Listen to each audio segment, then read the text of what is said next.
अस्सलाम वालेकुम ख़वातीन व हज़रात, मैं हूं मखदूम शहाबुद्दीन और आप देख रहे हैं मेरा यूट्यूब चैनल।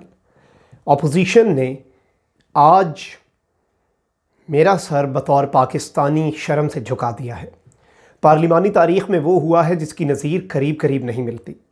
फ़्रांस में गुस्ताखाना खाकों के मामले पर गंदी सियासत की गई और बड़े जतन करके बड़ी मुश्किल से एक मुश्तरका करारदाद पेश की गई और इसने पूरी दुनिया में कोई बहुत अच्छा मैसेज नहीं छोड़ा। इस इजलास की पूरी कहानी शाह महमूद कुरैशी और ख्वाजा आसिफ के दरमियान होने वाली झड़प और फिर एहसन इकबाल की बातें और उस पर असद उमर का मुंह तोड़ जवाब, इस सब पर बात करेंगे। लेकिन उससे पहले अगर अभी तक आपने मेरा यूट्यूब चैनल सब्सक्राइब नहीं किया तो इसे सब्सक्राइब कर लें और घंटी के निशान को भी दबा दें ताकि आने वाली तमाम तर वीडियोज़ आप तक पहुँचती रहें और मैं आपके साथ कनेक्टेड रहूँ। कल हुआ कुछ यूँ कि कौमी असम्बली का एक इजलास बुलाया गया। एजेंडा था फ्रांस में गुस्ताखाना खाके। शाह महमूद कुरैशी को फ्लोर दिया गया। इजलास की सदारत कर रहे थे डिप्टी स्पीकर कौमी असम्बली कासिम खान सूरी साहब। अब शाह महमूद कुरैशी जब बोलना शुरू हुए तो ख्वाजा आसिफ ने शोर मचाना शुरू किया कि मुझे भी माइक दिया जाए, मैंने भी बोलना है, जिस पर शाह महमूद कुरैशी और ख्वाजा आसिफ जो हैं इनके दरमियान झड़प हो गई। और ये जो झड़प हुई काफ़ी इनके दरमियान तू तकरार हुई, बदतमीज़ी की इन दोनों ने और बात आप से ये तू पर पहुंच गए, एक दूसरे को तुम और तू करने लग पड़े और काफ़ी इन्होंने आपस में काफ़ी बातें की। तो ख्वाजा आसिफ जो हैं उन्हें भी फिर माइक दे दिया गया और ख्वाजा आसिफ ने बोलना शुरू कर दिया। अब इस पूरी सिचुएशन में ख्वाजा आसिफ ने अपोजिशन की जानिब से एक करारदाद पेश की गुस्ताखाना खाकों के ख़िलाफ़। ये करारदाद पेश करने के बाद उन्होंने सियासी बातें शुरू कर दी और सियासत जो है, मुल्की सियासत और जो हालात गर्म है सारी बात है, उस पर बातचीत शुरू कर दी। अब ऐसे हालात में नॉर्मली पार्लिमानी तारीख़ में इसकी बहुत सी मिसालें हैं कि ऐसी जितनी करारदादें होती हैं वो मुश्तरका करारदादें पेश की जाती हैं। अपोजिशन और हुकूमत एक पेज पे होते हैं और कोई उसमें कोई ऐसी बात तो लिखी नहीं होती। करारदाद में आपने मजम्मत करनी होती है, अलामती होता है और पूरी कौम के आप नुमाइंदे होते हैं। तो ऐसे मामलात पे तो पूरी कौम एक है। मैं पीटीआई को सपोर्ट कर रहा हूँ, आप सुनने वाले अगर नून लीग को सपोर्ट कर रहे हैं। मुझे नहीं लगता फ्रांस में गुस्ताखाना खाकों के मामले पर हमारे मौक़िफ़ में कोई एक रत्ती बराबर भी फ़र्क होगा। हमारे जज्बात उसी तरह मजरूह हुए हैं, हम उसी तरह इस पर दुखे भी हुए हैं, गुस्से में भी हैं, गम में भी हैं। हमारे आका की शान की बात है, इसमें सियासत नहीं होती। लेकिन ख्वाजा आसिफ साहब ने थोड़ी सी सियासत की, क्योंकि अगर तो उन्होंने अपनी करारदाद पेश भी करनी थी तो फिर उसके बाद उन्हें फौरी सियासी बातें नहीं करनी चाहिए थी, सियासत को बीच में नहीं धकेलना चाहिए था। एक दफ़ा करारदाद पास हो जाती, ये वाला पूरा जो सेशन था it was dedicated for this thing, तो इसके बाद बाकी बातें कर ली जाती। तो इसने कोई अच्छा प्रेसिडेंट साबित नहीं किया। ख्वाजा आसिफ साहब अभी ये कर ही रहे थे तो उन्होंने पीछे से वोटिंग वोटिंग वोटिंग के नारे लगा दिए अपोजिशन ने। नॉर्मली होता यह है कि जब मुतफ़िक़ा करारदाद पेश होती है तो दोनों साइडें लिताड़ते हैं। जैसे भारत पाकिस्तान के ख़िलाफ़ कोई बात करता है तो उसकी तरदीद करने के लिए सब इकट्ठे होते हैं, पहले सब तकरीरें करते हैं, अपोजिशन गवर्नमेंट वो स्पीचेस करते हैं और फिर करारदाद मंजूर कर ली जाती है। और ये एक प्रेसिडेंस है, ये पार्लिमानी तारीख़ भी यही बताती है। लेकिन ये बड़ा मुनफरिद सी चीज़ हुई। तो इसके बाद सियासी बातें हुई, उसके बाद नारेबाजी हुई, जिससे हुकूमत के अरकान जो हैं वो भी थोड़े से उस पर गुस्सा हुए।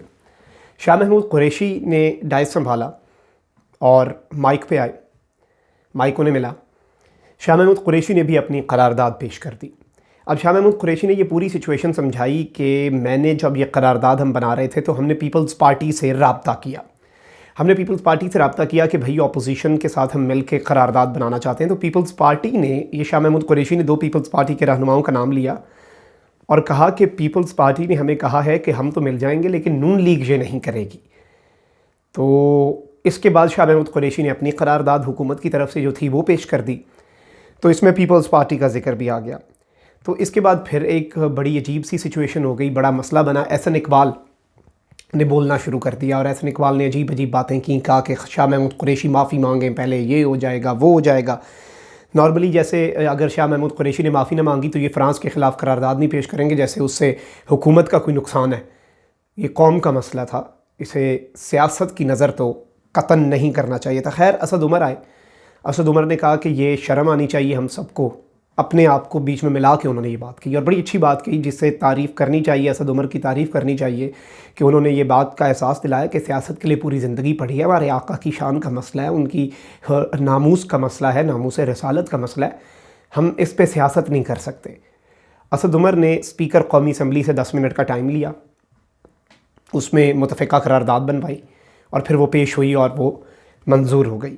تو یہ 10 منٹ کے اندر اندر نئی قرارداد پارلیمنٹ آف پاکستان نے منظور کر لی، لیکن جو اس سے پہلے پورا ایک ڈرامہ ہوا، پورا ایک جو سچویشن کریٹ کی گئی، یہ بڑی افسوسناک ہے، اور اس نے انٹرنیشنل میڈیا کو بھی اگر آپ دیکھیں جو رپورٹ کر رہا ہے، اور پوری دنیا میں کوئی بہت اچھا میسج نہیں دیا اس نے، بلکہ ایک ایسے معاملات پہ ہم ہمیشہ یونائٹ ہوئے ہیں، اس سے بھی بڑے حالات خراب رہے ہیں، یہ بھی کوئی حالات خراب نہیں ہیں، لیکن جب مسئلہ اسلام پہ آتا ہے، ہمارے مذہب پہ آتا ہے، تو اپنی سیاست، اپنی گندی سیاست، اپنی غلیظ سیاست کو ہمیں پیچھے رکھنا چاہیے، اور ایک ہو کے ہمیں پیغام دینا چاہیے تھا، جو کہ نہیں گیا۔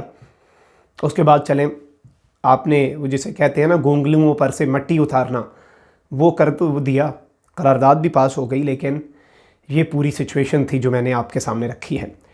اب اس قرارداد کے اندر یہ بات نہیں لکھی گئی تھی کہ فرانس میں سے سفیر کو واپس بلایا جائے یا فرانس کے سفیر کو واپس بھیجا جائے۔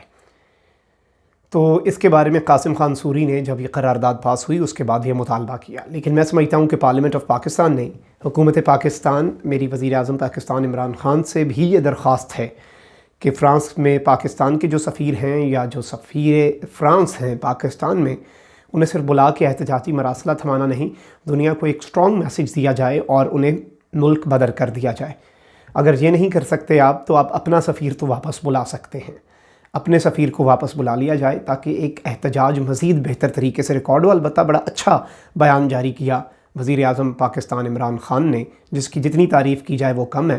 انٹرنیشنل میڈیا نے بڑی کوریج دی اس بیان کو، اور اسپیشلی جو انہوں نے خط لکھا مارک زکربرگ کو، اس کی بڑی تعریف ہوئی انٹرنیشنل میڈیا میں۔ اگر آپ الجزیرہ کو دیکھیں، آپ TRT کو دیکھیں جو ٹرکی کا اسٹیٹ ایجنسی ہے، اس نے بڑی اسے کوریج دی، اور ایک امت کا لیڈر بن کے عمران خان ابھرے ہیں۔ لیکن قومی اسمبلی سے مجھے ہوئی ہے مکمل طور پر مایوسی، میں اس پوری سچویشن پہ بڑا مایوس ہوں بطور پاکستانی۔ میرا سر شرم سے جھکا جب میں نے وہ اجلاس دیکھا، پھر وہاں پر کچھ صحافی جو پریس گیلری میں موجود تھے، میں نے ان سے جب بات کی، کیونکہ اجلاس کے دوران جو جھڑپیں ہوئیں، اس کے دوران جو باتیں ہوئیں وہ آبویسلی میڈیا پہ نہیں آتی، تو انہوں نے بھی بتایا کہ کوئی بڑے اچھے حالات نہیں تھے اور ہم شرمندہ تھے۔ تو یہ بڑی سچویشن خراب ہے، اور اپوزیشن کو تھوڑی سی ہوش کرنی چاہیے، حکومت کو بھی تھوڑی سی ہوش کرنی چاہیے، ظاہری بات ہے اپوزیشن کو ساتھ لے کے چلنا چاہیے، اور اس میں تھوڑی سی غلطی حکومت کی بھی ہے، کیونکہ ایسے حالات میں پہلے سے قرارداد بنا کے لائی جاتی ہے اور انہیں آن بورڈ لیا جاتا ہے، تو اپنی قرارداد لا کے منہ اٹھا کے نہیں آیا جاتا۔ تو یہ ایک غلطی تھی، جدھر غلطی ہے بالکل دونوں طرف سے تالی بجی ہے، کسی کا ایفرٹ تھوڑا سا، کسی کی غلطی تھوڑی بہت زیادہ تھی، کسی کی چلیں آپ کسی کو 10% دوش دے لیں، کسی کو 90%، لیکن دوسری سائڈ سے بھی کوئی بہت اچھا کردار ادا نہیں ہوا۔ اسد عمر کا کردار بڑا اچھا تھا، جن کی ہم نے تعریف کر دی، لیکن اوورآل ان کی جو پارلیمنٹری پالیٹکس ہے وہ بہت اچھی نہیں رہی اس پوری سچویشن میں۔ تو یہ تھی اس پورے اجلاس کی کہانی۔ چینل کو ضرور سبسکرائب کریں اور اپنی قیمتی رائے کا اظہار ضرور کریں، اور مجھے ضرور بتائیے گا کہ آپ کو یہ ویڈیو کیسی لگی اور اس پوری سچویشن پر آپ کیا سمجھتے ہیں۔ اپنا بہت خیال رکھیں۔